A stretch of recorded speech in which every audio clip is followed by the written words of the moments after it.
Big first loss of the season, but I feel like that's not the biggest thing we're going to talk about today. Yeah, no, I don't think so. I think we're going to be talking about other things, but it's a subject that obviously I've gone off on the last couple of days. I look at it completely different than 99% of the media. Mhm. So, I just kind of view this whole mess differently than everybody else. Before we jump into that, though, what was your thoughts of the Bengals game? I honestly feel like the defense did their job. A lot of 3-and-outs, a lot of punts, turnover on downs. The offense struggled without two in there. What do you think about that? Yeah, no, same thing. I thought the defense did a terrific job overall. They played their asses off. It was a tough situation to be put in. Mhm. The good thing about all of this right now is I think the doubters that were proven wrong, now you're watching them backtrack, and well, now they can't complain about Tua's play, so now they got to talk about the injury history. Mhm. So that's what they have to lean on. And then for the Dolphin Nation that got to watch Tua, and even if you were a believer or not a believer, you're now watching what life is without Tua. Mhm. You're watching what other teams and other quarterbacks out there, and you look at it and you go, holy shit, Tua's like really good. Mhm. You know what I'm saying?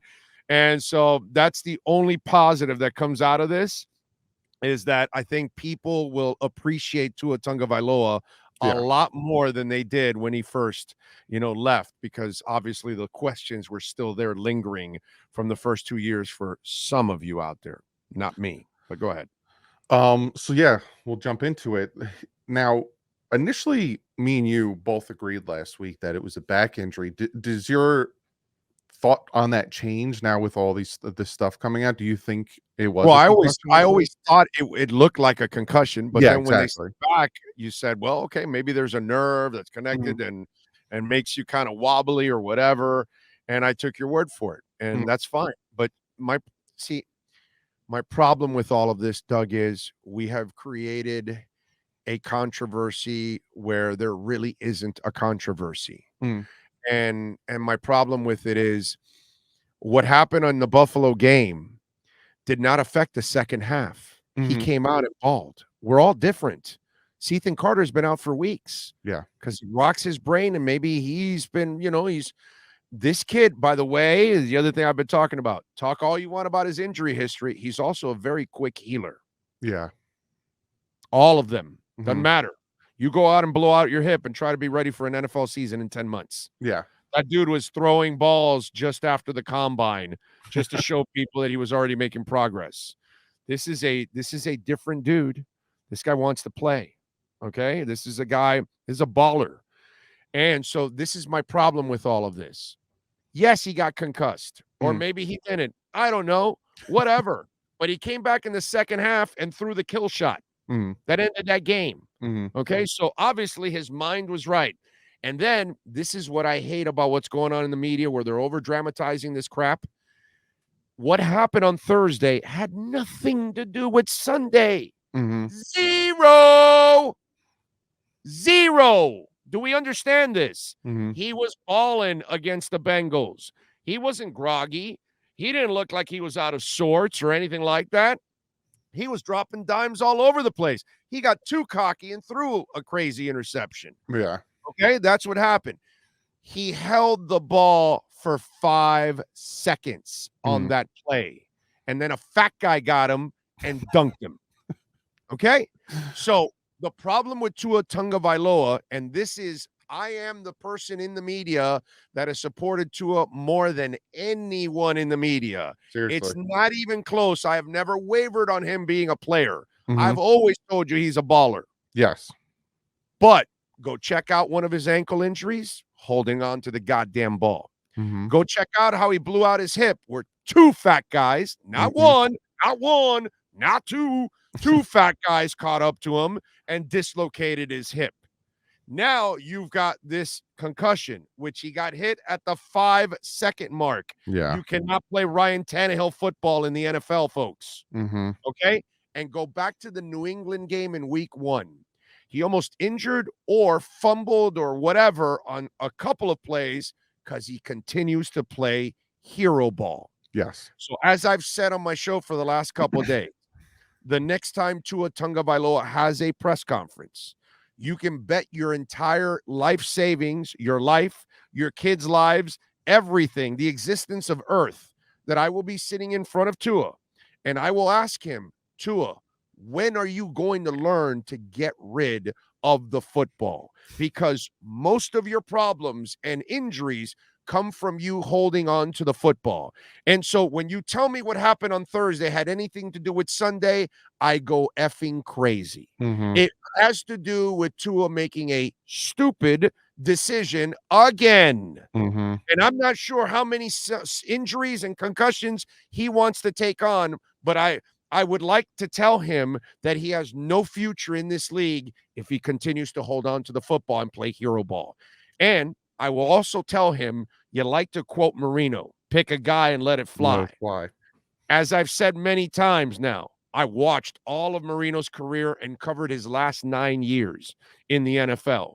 Nobody was better at when the play was going to die, Let it he go. would let it fly. Yep. And so if he wants to be Dan, go watch the whole tape, kid. Go watch him live for the next play, the next series, the next quarter, the next game, the next season, because he rarely got hit. The only time he was going to get hit is because he had to get rid of the football for one, and he got hit at that moment right there. But was he going to hold on for 5 seconds? Hell no, because the clock goes off in your head. I Mhm. got to get rid of it. Tua Tagovailoa, his biggest problem is Tua Tagovailoa. And he has to understand, just like Joe Montana, just like Drew Brees, just like Bob Greasy, just like Fran Tarkenton, those guys did not sit in the pocket and take all kinds of hits. They Mm-mm. got rid of the football because they understand they don't have big bodies. Yeah. He has to understand this, Doug. And so stop blaming the NFL, the NFLPA, the NFL, the doctors, all this farce that's going on. The problem is all on Tua Tagovailoa. The kid has got to get rid of the damn football. When he does this, he will avoid a whole bunch of catastrophic injuries. Because notice, all his big injuries come from holding on to the damn ball because he wants to make a play. Got to let it go, kid. Got to let it go. And it's funny because first off, people can now put to bed that you're a two-and-ear Tua apologist for you coming out and saying that, because apparently that was like the biggest thing with you. But the I had an assessment. I made an assessment, a quarterly Meanwhile, review. you know me, like I'm the most objective mofo there is on the planet. Oh, I get I don't called care. I get called the same thing, even though we both look at the game very objectified. But yesterday, I came out and I made my quarterly review and my assessment of Tua, because I said I was giving Tua 4 games to let me know, are you the guy? Can you be the franchise guy? Yada yada. And he is. He already showed it. And my biggest thing, and is the same thing you said, is his injury history is the only thing that scares me, because he holds the ball too long. Do you think that this injury might be one of like the domino effects? Like, do you think his career might be over? Well, yes. Yes. Is he going to learn his lesson? Mm, That's the answer, dude. mm, Are you going to learn your lesson or not? You're mm. going to get hit anyways in the NFL, but you're going to get hit a lot more if you hold on to the football. Yeah. So are you going to learn your lesson? Because if you don't, you won't get a big contract from the Dolphins and you won't make it out of this league in 6 or 7 years. You'll be done. You'll be out of football. So it's up to him, dude. Everything is up to Tua. He's got to learn to play this game the right way. He knows how to throw the damn ball. He knows how to Yeah. play the game. He knows how to beat your ass. He's Yeah. clutch. Okay? He's awesome. I love Tua. But it frustrates me because this is the only quarterback we've had since Dan Marino that I like. Mhm. I like Chad Pennington because he was a smart guy, but I knew that he was put together with Scotch tape. Yeah. He was already, the guy we got was already so beaten up at that time that, anything was going to make him become Humpty Dumpty. So I knew that was, but this is the only franchise quarterback the Dolphins have ever had since Marino. This kid's a stud. I've been saying this for years. I just need him to use his head. Okay. And not as a blocking dummy. I need him to use his head with intelligence. That's it. and stop playing Ryan Tannehill football, dude. Don't hang on to the football for 5 seconds. Don't hang on to the football for 3. In that game, if you listen to the broadcast, in that game, at one point they said Tua is one of the 3, 4, 5 fastest quarterbacks in the NFL getting rid of the ball under 2.5 seconds. Yeah, under 2.5 seconds. What the hell are you doing holding it for 5, bro? What are you doing? Go time it. The fat guy hits him at the 5-second mark. Yeah. Look, Tua and Baker Mayfield have something in common. They can't outrun a drunk cop. So understand who you are. You're not Mr. Athleticism, bro. You don't have the wheels of Kyler Murray or Russell Wilson. You do not stand tall and strong like Josh Allen that you can push guys around and whatever. And if they hit you, they're bouncing off of you. That's not who you are. Understand who you are and play the game accordingly, and you will have a nice long-ass career. But if you want to keep playing hero ball, you're done. You're done. So that's your answer. I broke down the film, and I looked at when he got hurt. And, yeah, he moved. It was a fake to the right, a play action to the right. He rolled to his left. He had ample time. He had no one around him. He even had 2 guys open. Waddle was open. And they were deep. Now, my question to you now, because that interception, right?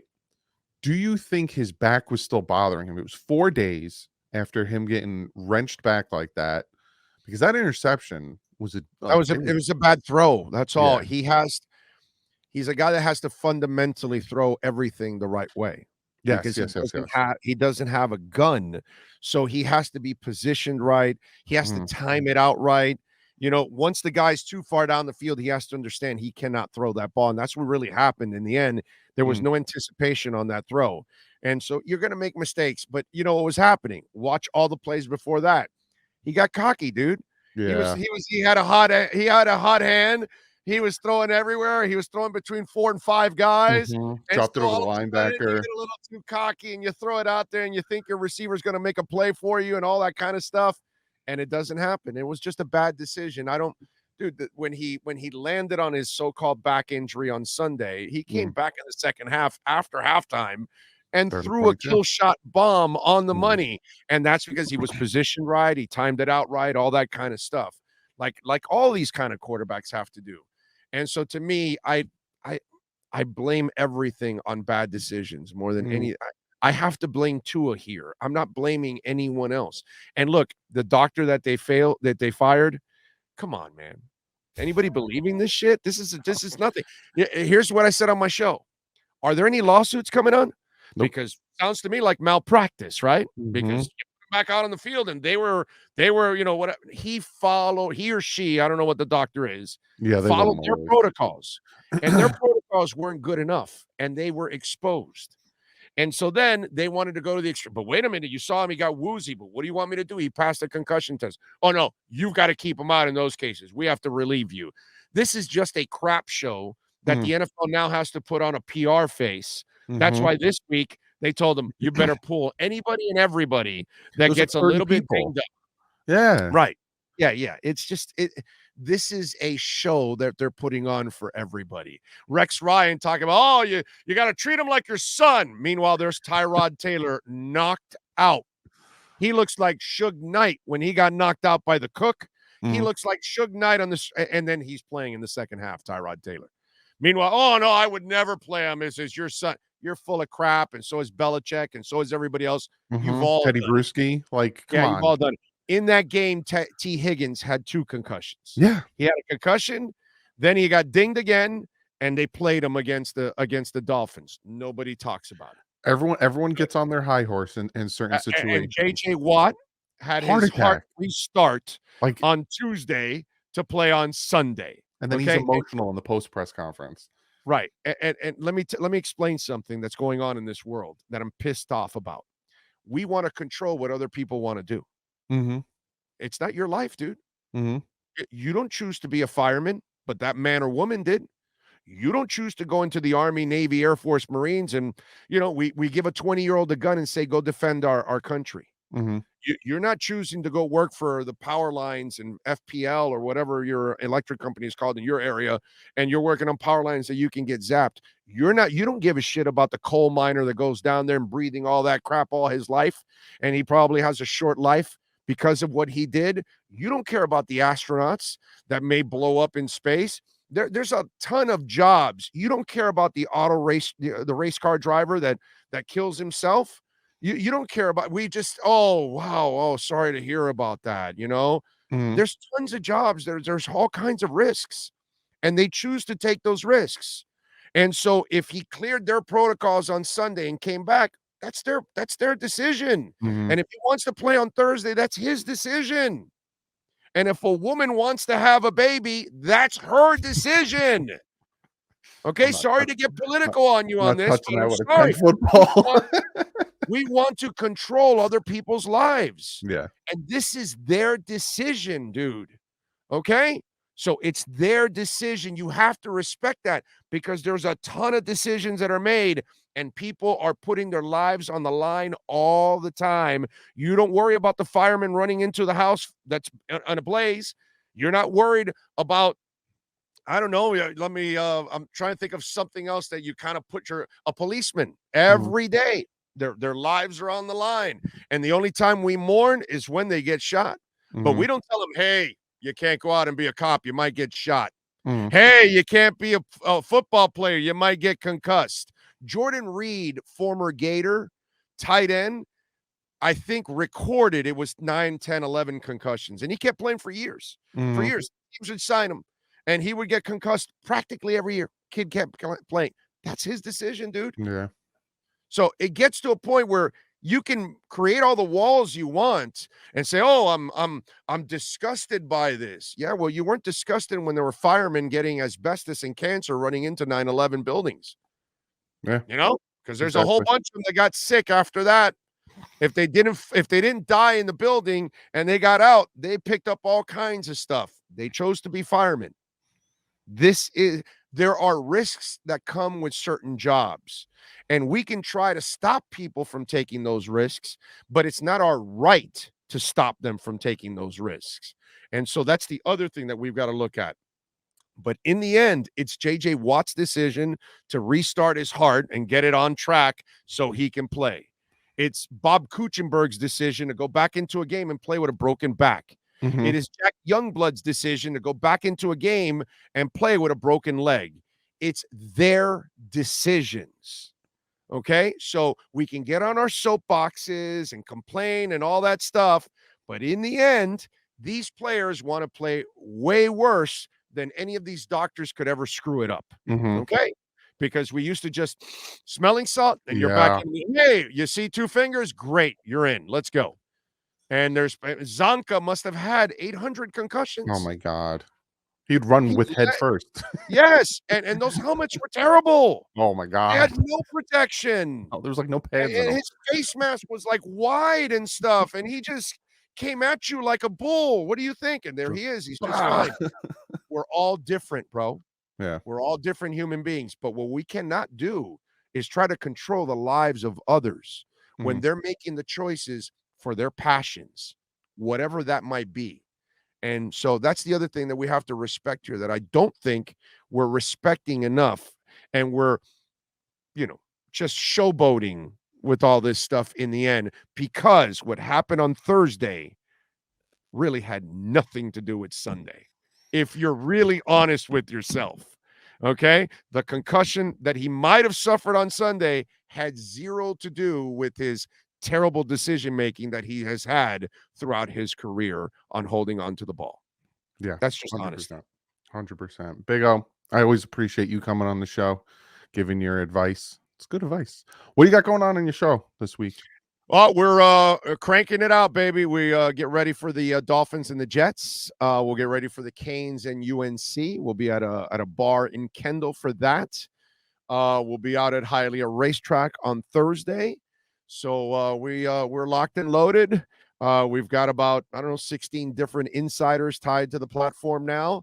At least 7 of them are tied to either the Dolphins and the Canes. Nobody has better insiders in South Florida, period, than our platform. And when it comes to covering local sports and the Dolphins, we crush everyone in town, including the last station that's left over with 3 shows. And so as Odyssey continues to destroy radio one station at a time, we will continue to grow and dominate here in South Florida. So if you're a South Florida sports fan, please subscribe to our platform, Big O Radio Show, all over the place, from YouTube to iTunes, Spotify, Stitcher, iHeart, Google Play, you name it. We're on there. I appreciate you all out there. Thank you. Big O. I will see you next week. Yes, next week after they win. Prediction: Teddy Two Gloves will play against the Jets. Then the media will have fun, write all their fluff pieces. Teddy gets to play against his former team with the Minnesota Vikings. And then Tua Tagovailoa will return 24 days of rest since the concussion. 24 days is more than enough time. I'm sure he'll be ready to play against the Vikings. I'm sure of that. Okay, but they're probably going to hold him out, use that little Teddy Two Gloves stuff and all that. And then he'll be back to kick Minka and Flo's ass. How about that? Yeah. So, right. Flo, we're coming for you, baby. Oh, man. I told Tua to throw to a lot of running backs. I want to burn those linebackers left and right. I want those linebackers looking like idiots the entire night, going, who's coaching the linebackers? Flo. All right, bud. I'll see you next week. All right, guys. Be good out there. Fins up.